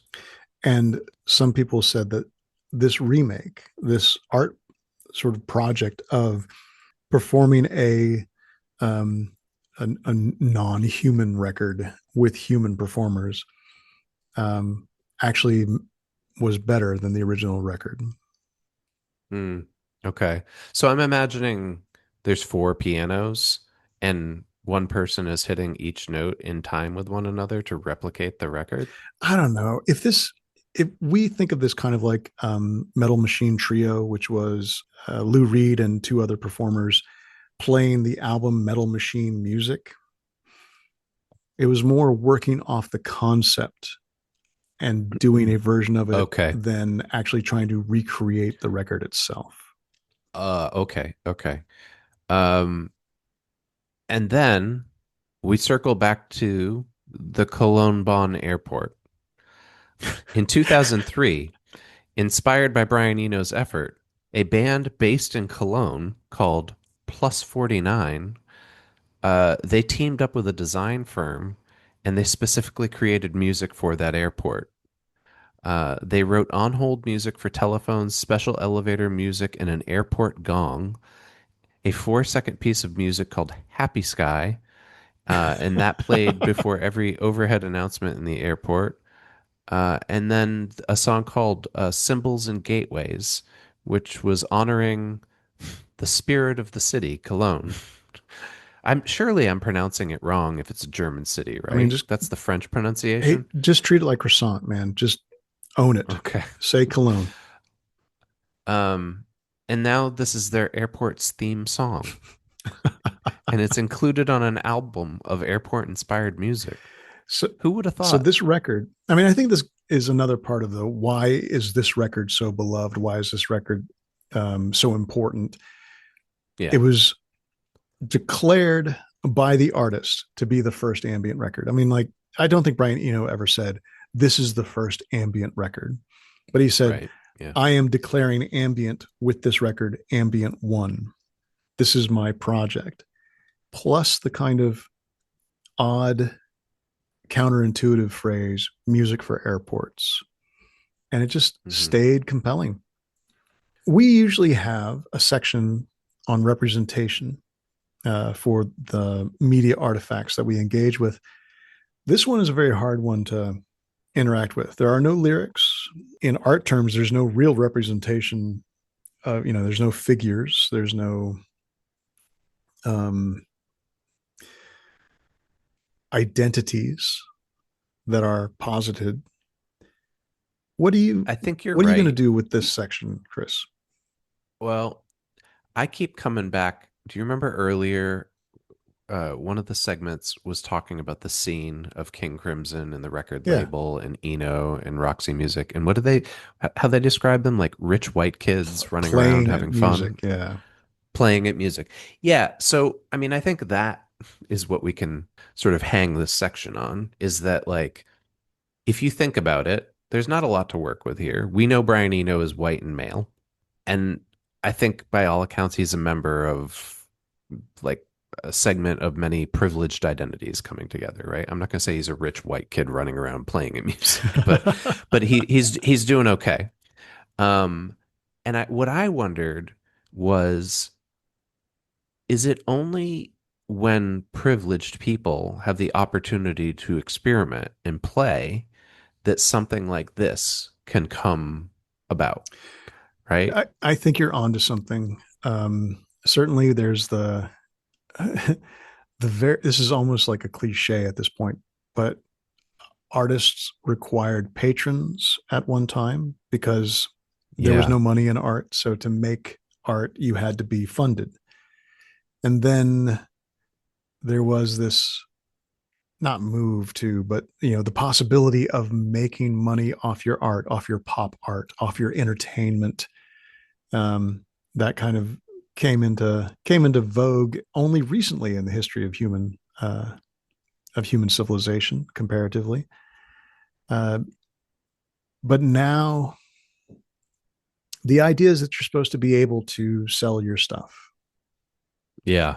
Yeah. and you probably would not get a chance to sell a record like this if you were just some person, you know, like I think that's sort of where I was coming from is like, uh, you mentioned patrons, right? And we talked about the label, and the people from the label were referred to as rich white kids, right? Like, I think that's more the angle that I'm taking here is like, you would only maybe make this knowing that you had access to a group of people who were going to act as your patron there's that. and put the money into Yeah, it. I think the I don't want to suggest that experimental art can't happen in underprivileged yeah, communities because clearly it it can certainly does. happen, but this record had to be part of a career to become something that sold, something that was reviewed by the Right. New York Times and the Boston Sold Globe. And 200,000 yeah, records. Yeah. I do wonder if you put this record on, say, Amazon Music with a different Hmm. name and a different artist, would people discover it? Yeah. Or, you know, we've got all these academic papers where like they're qualitative studies where somebody's just like, just micro analyzing every piece of minutia about the history around this record. And it got me thinking like, what if somebody did a quantitative study and it was like, what are the identifying characteristics of every person that downloads this Holy record within the shit. span of 12 months, right? Like, we will never get that, Yeah. but um, my guess is that it would be a fairly middle upper class group of people. The fact that it's Brian Eno and that it is the gatekeepers have given it a stamp of importance. That's what makes it um, relevant now. Yeah. Yeah. At the Well, time, and that it kept your daughter yeah, asleep. and me. But at the time, I think the thing that made it relevant was that it was uh, the new record by Brian Eno. Let's listen to it. What the hell is this? Read the Yeah. liner notes. Yeah. What's going on here? You know, there's a the jacket of the record had graphic scores to the pieces that were made sort of like, retroactively, an attempt to graphically represent each track. It's all Mm. lines and Hmm. dots and, almost like Picasso looking stuff and Oh, that's grids. interesting. Yeah. It's like Edward Tuft's Yeah, yeah, graphic like that. design. Yeah. It's Yeah. all part of this purposefully pretentious working of an idea in multiple media. Well, speaking of that, position on it, I thought this would be a fun way to segue out of representation and into identity and themes. In 2010, there was a group called the Black Dog, and they put out their ninth studio album, which they called Music for Real Airports. And they said that this was a musical rebuttal that chastised the perceived dehumanization of airports and Eno's supposed intention to lull Yeah. customers. So they were saying the airport in Brian Eno's mind, the airport assumed by this record is Yeah. an airport of sheep, of citizens who do not Yeah. question, of citizens who do not revolt, of citizens who are Well, mere pieces of the larger capitalist uh, workings. yeah, which is sort of what I was It's a connecting to very Chris earlier. thing. Yeah. Yes. It is very, yeah. These Black Dog guys, they sound kind of like jerks for calling it music for real airports, man. But But I also kind of sympathize with them as much as I enjoy It's this a album. great title. It's a great move as a project, you Yeah. know? So speaking of projects, I think we'll spend the rest of this episode maybe doing a little navel gazing of our How dare own you? on ambient as a genre Okay.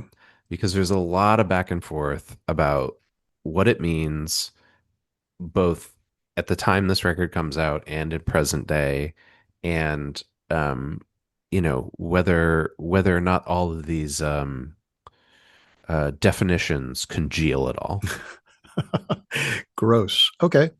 What does ambient mean to you? Not how do you define the genre, but if you're like, this record's an ambient record, what does that Yeah. mean to you? um Instrumental, soft tones, not necessarily quiet, but induces calm feelings. Um, there's a term that the kids are using a lot on YouTube nowadays, and by nowadays I mean the last 15 years, lo-fi, uh, which essentially You are is so ambient lucky that music. I am not there with you because I would strangle you right now. Well, no, I think you and I have a different idea of what We lo-fi sure means. fucking When do. I Yeah. hear lo-fi, I think of like Sebadoh recording on a four track, right? And when they say lo-fi, I think they mean ambient music. It, so there's lots of channels on YouTube. If you type in lo-fi music, you'll get, a 24-hour recording of different what I think of as ambient tracks. Why I know this is because I put them on for my Yeah. dog when I leave to calm him down. Ambient music for me means music that suits sitting still in the room, reading, Mm, doing work, or just thinking. If I can do that to music, it most likely is ambient. And I have found that sometimes my favorite records don't fit the bill in a utilitarian way for what I need to do in a moment. Like, I love Miles Davis's Bitches Brew, and it is instrumental and it's kind of spacey and spare in some ways. And I think a lot of people would say, "Oh yeah, that's kind of ambient." That fits the vibe of ambient, the chill vibe. hmm But I cannot read or do ideation work, big quote marks around ideation work, while listening to Bitches Brew.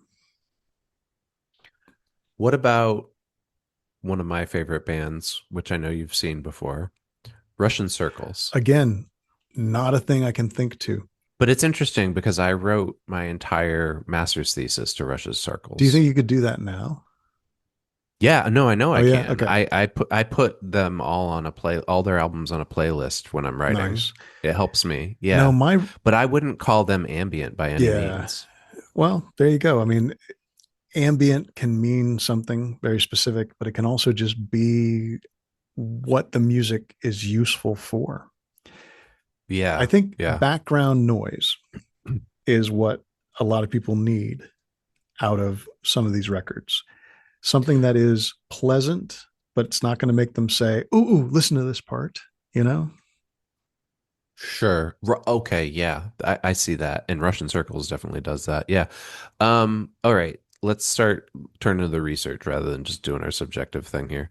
Um, there's a piece in the Telegraph that is called How Brian Eno Created a Quiet Revolution in Music that sort of examines this question. And right away, the writer, whose name is Ivan Hewitt, says, actually, from what I can think of, the earliest precursor of ambient music is something called furniture music by Eric Satie and Darius Milhaud, And probably which premiered in you're saying 19 those wrong because that's French. for sure. I'm saying them Yeah. wrong. Yeah. Uh, this premiered in 1917, so 70 years before this album. Um, he says this is the first piece in history express designed not to be listened to. apparently the conductor literally like it was played live. There were no recordings, and they would they would tell the audience at the first performance, "Don't listen to this." Yeah, it was explicitly uh, a collective art project. We're going to play music that you don't pay attention to, that is just present. That sounds like performance I art. mean, it must have been. Yeah. But they say a proper furniture music had to wait because there wasn't the invention of recorded sound yet. This made it possible for a new form of listening, and that's where Eno's music for airports comes in and does so perfectly. Recorded music, quote, is infinitely repeatable and subject to the listener's will. We can ignore it or pay attention as we choose. Ambient music celebrates this special form of listening like no other genre. I thought about this last night after I looked at these notes and I went into the bathroom, and here's what popped in my head. I thought about how, remember how sometimes they torture prisoners by playing death metal really loudly into their Or just cells? Van Halen. Yeah. And I thought, I think if that were me, I wouldn't mind the death metal because I listen to a lot of metal, and I don't think I would think it's ambient. It might be a little annoying just because of the volume, Yeah. but not the actual composition of the music. Whereas like other people, it would be like nails on a chalkboard. Well, the torture is that you cannot ignore it. And so your brain can't Mm. work the way it's supposed to work and you can't think. Yeah, yeah, and that's exactly. So I think like my brain can ignore it. Like I put stuff like that on when I'm You're working the same way inoculated to other it. people maybe, yeah. Yeah, but it makes me wonder like if there are other types of music I guess my point is like it's not the composition of the music that determines whether or not you can work or how it interacts with the physical space around you, right? Yeah. Based on these definitions. I mean, Eno has some very specific definitions, like his artist statement. But then Yeah. from that, people use ambient to describe a lot of different things. Like this Telegraph article even says there's industrial ambient, drone music, dark ambient, ambient house. Hmm. And none of those really match up with what Eno was specifically going for. Yeah. Drone music doesn't imply a space. It's not architectural, right? It Hmm. doesn't craft some kind of contemplative idea that you can slip into or out of. I don't know though, does it? I'm not playing devil's No, advocate it's here. okay. I'm I mean, like genuinely it is wondering. subjective. The two of us could argue Yeah. what it does. For me, drone music it fills my head. It fills my potential listening. It's like So noise let's canceling use. almost. Oh, okay. Whereas So ambient, the example I would use for drone is Sun, yeah, and I listen to Sun a lot. And I listen to it in the way the people here are describing listening to ambient music. yeah. No, I hear you. I hear you. Or like, are you familiar with dungeon synth? That phrasing has started No. getting thrown around a lot Oh lately. my God. Aren't you the one who's supposed to hate genre? It is true, but I discovered this what I would call ambient music by following this rabbit hole of people calling it dungeon synth. Okay. What is it? It's ambient music, but Jesus Christ. it's got some maybe like darker tones to it and maybe some like um video game style like electronic sounds mixed in there. I really like it, but I think it's ambient music. Yeah. Somebody listening right now is Yeah, pulling their hair absolutely. out that I'm saying that they're the same thing. This is the problem with like calling podcasting a genre. The Yeah. way it's made and the way it's delivered is not a genre, you know? And the ambient music now, I think, encompasses these ideas of like, oh, if it's got a beat and sort of soundscapes, but no lyrics, and it's, insistent and goes for a while. That's ambient. And I don't want to parse all these particular kinds of ambient. I don't want to try and Yeah. decide whether things match a particular idea. I think that's what I'm getting at here, Charlie, is like maybe the argument that's starting to coalesce for me is that I don't think anybody in current day can agree on what this term means. I think Brian Eno had a very specific uh, idea of what this music's function Yeah. was. But when you reduce it to function, it's not genre anymore, right? And but people today are using it as a genre, not as I'm going function. to go so far as to say that the music for airports part of this record, the fact that it's declared to be music for airports, is actually more important than ambient. That the idea of utilitarian music meant to calm you and to exist in a space without overwhelming the space or the people in it, Hmm. without making the space's purpose to hold the music, and instead distributing the music through the space in a sort of unassuming way. That to me is what is the ambient project of music for airports. Well, Ivan Hewitt has a Okay. rebuttal to that, Go tell me what and Ivan had to say. he says, despite all of these other genres, he says, what tradition has embraced the project of Brian Eno's music for airports? I would say none. It is designed to be unembraceable, and that's what makes it so remarkable. Okay. I'll get behind that because there's also a lot of stuff that's been declared ambient. In fact, those other records in the ambient series that then has some analogs. Yeah. Yeah. But the kind of uselessness of the music for airports is a key part to why it's so interesting. Mm-hmm. I'm going to ask you a All right, question, both on air and off air. hit it. We've got a section here by Victor Zabo, who we've already called into question, where he takes his stab at the definition of it. Do you want to skip this or dive into it? I don't want to dive into it. I want to skim across it.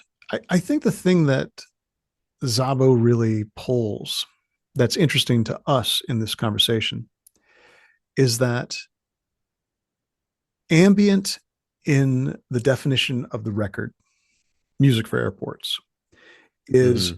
music that exists in a space that people have to move through for other purposes than listening to music. And so it exists in the background and has some kind of effect. And so, he says, isn't it interesting that ambient now seems to be dedicated to personal on demand consumption for internal purposes that do not immediately attach to your external situation? Yeah, I think we're all on the same page about Okay. this, just to be clear. Yeah, I think we're just approaching it differently. I'm gonna skip a little bit ahead because that article, Yes, but Is It Music, which is written by Mark Edward Achterman, had a, a strange but somewhat Okay, so convincing. let's you and Uh, me have a quick discussion about this, Chris, because I do need to understand yeah. something. How did you think you were going to continue to fool me into thinking that you actually were Chris if you were going to pull the Tolkien stuff and put it up here for us to talk about? Oh, I was gonna, you know what I was gonna do. I was immediately gonna reference China Mieville and how much he hates Tolkien. You're not giving the You're audience a absolutely right. chance to catch I up. have misunderstood your subtle dig. Okay, go for it. Yeah. So Ackerman says that he thinks that there's are these parallels between J.R.R. Tolkien's work and Brian Eno's work on music for airports. And this one, I had a little bit of a Well, he what? does make it clear Uh, that he has no evidence that Eno has ever read Tolkien. right. In an academic paper, I have no evidence for what I'm about to say. Tolkien's critique of allegory and his advancement of the ideas of fantasy, escape, recovery, and consolation that are made in his 1936 lecture on fairy stories speak across the years of Eno's work. In this essay, Tolkien implied an aesthetic theory which is confirmed and challenged by Brian Eno's music.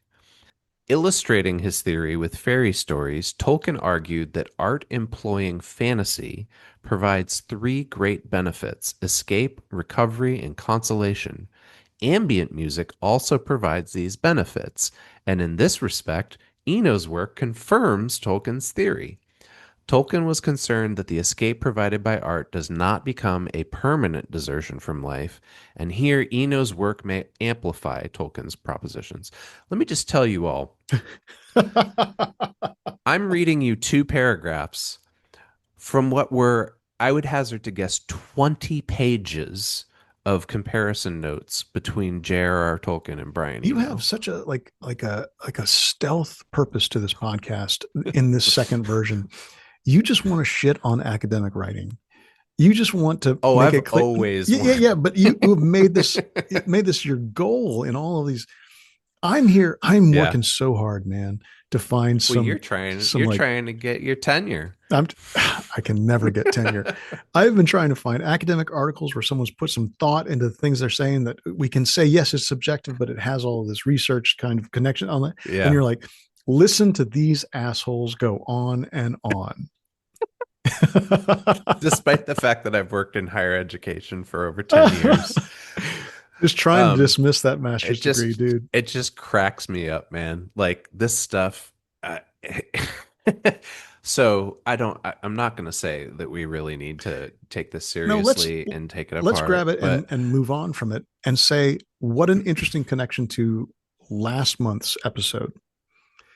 yeah, I thought the An same. American Yeah. Werewolf in London is a genre film done with some very particular, auteur like idiosyncrasies. And it allowed people to see so many different things in it. It allowed them to pull from it so many different Yeah. identities and purposes. And so then this record, which again, just to be clear, it's piano and voice and single notes on a synthesizer Hmm. in 9 to 16 minute loops. And this guy's talking about Tolkien's theory of art. I know. Um, I wonder if this is an example, and we didn't say this in the American Werewolf in London episode.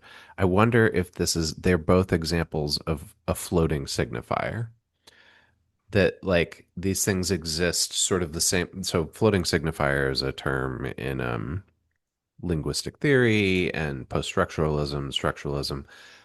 But the idea is that like it's a symbol that you can attach different meanings to. Okay. Yeah. And I feel like this album, that this is what we're getting at with all of this. Like, what is ambient music? Well, here's my 50-page, argument about what it is. Oh, by the way, let me tell you how this is exactly like the guy who wrote Lord of the Rings, or you know what I mean? Like, Right. Or it, or Zabo saying, so thus the aesthetics of ambient are more important than the artistic content thereof. yeah, yeah. Like, am I shitting on some of these guys a little bit? Maybe. And if you're listening, I'm sorry. Like I'm just having fun. But I think what we keep seeing consistently is people take these pop culture artifacts and they really, and this is the nature of academia, it's not their fault. They're put into a corner and they're like, well, I have to say something new about this that nobody else has said before. Otherwise, this is unpublishable. So here's what I'm going to say. No one has ever made a comparison between J.R.R. Tolkien and Brian Eno. Um, and like, if I look at this, yes, I agree. Eno's album, Escape, Recovery, and Consolation. Yes, I think that that's there. I don't know that's exactly what Eno was arguing that he was trying to do. That's applying a little bit more methodology than I think his intent was. But so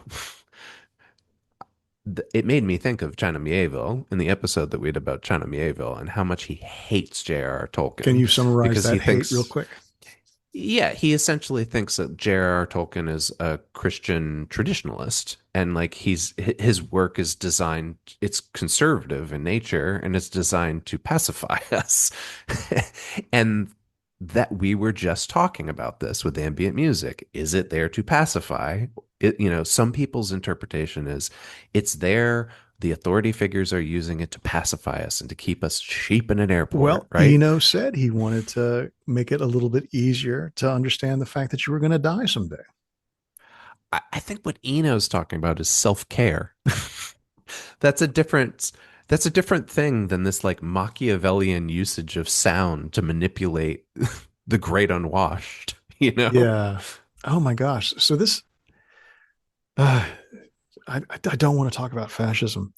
Um, We can move away from that. I'm just using that as one of the examples that was cited. it does seem though that part of why this record continues to be compelling is because it can become a good enemy if you need it to.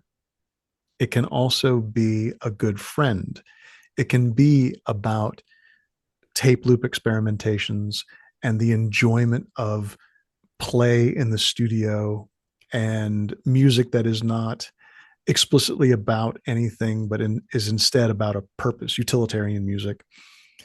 Or it can be this kind of decadence of no meaning, pacification, and lack of advocacy, lack of autonomy, lack of agency.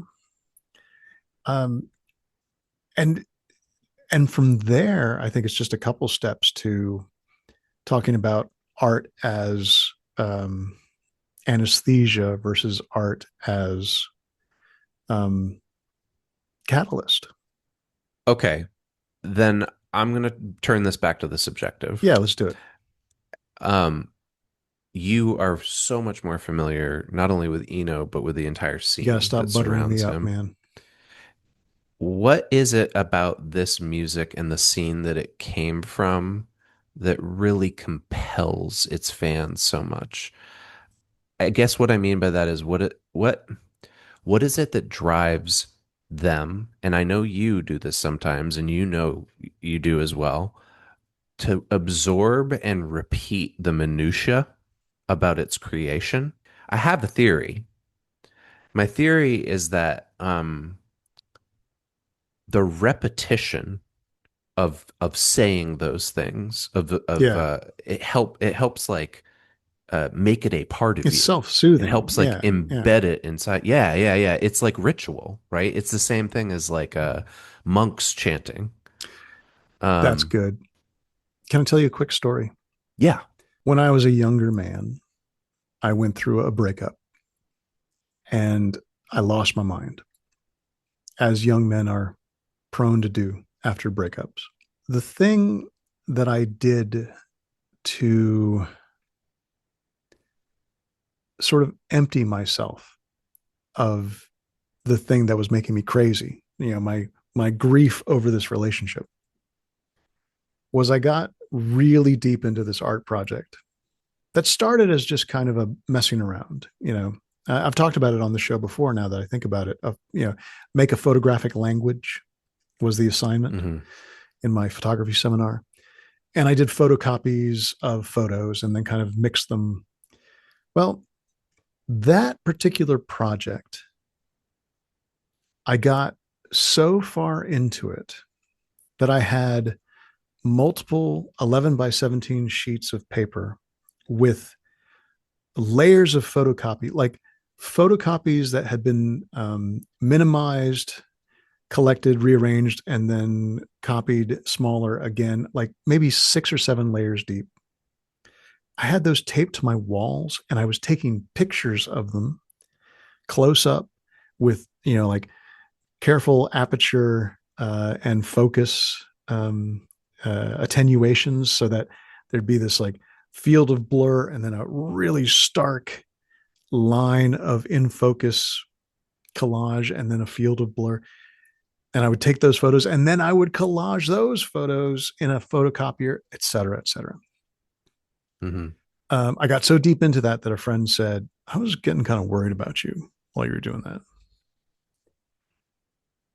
But there was something about going after an artistic endpoint that mimicked all the creativity, mimicked all of the sort of processes that one might use to excavate a psychological truth or an emotional state.